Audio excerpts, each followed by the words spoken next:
Now, the country is still waiting for the results of diagnostic tests done on a suspected coronavirus case. A male student who arrived in the country yesterday morning is still in isolation at the Kenyatta National Hospital. The virus continues to spread in China, with 26 more deaths and over 800 new cases in the last 24 hours.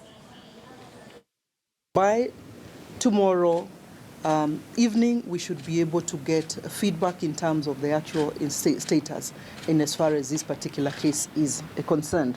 That was on Tuesday evening, but the country will have to wait a little longer to know the test results. Specimens taken from a male student who arrived at the JKIA from Guangzhou, China on Tuesday morning, exhibiting coronavirus-like symptoms, are still being analyzed at the National Influenza Center. The suspected case remains in the isolation facility at the hospital, while investigations and laboratory tests are undertaken. In China, things are not getting any better.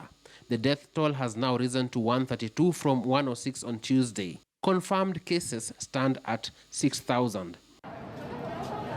The virus, which is suspected to have originated from a seafood market in Wuhan, a city of 11 million people, has spread across 30 cities in the country. Several airlines have suspended flights from mainland China.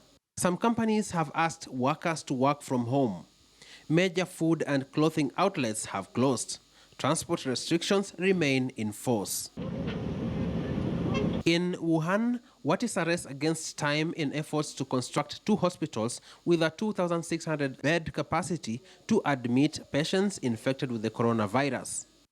One of the hospitals is expected to be operational by 3rd of February, a week after construction started. The Africa Center for Disease Control says it has activated an emergency operations center. We are partnering with the Pasteur Institute as part of this network in Senegal to hold the first training workshop for 15 member states on laboratory diagnosis. We are hoping that this will happen by mid-next week.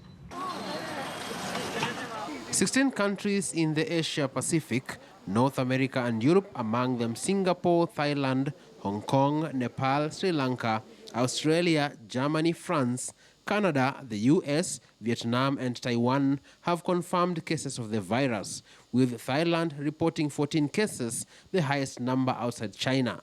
No country in Africa has a confirmed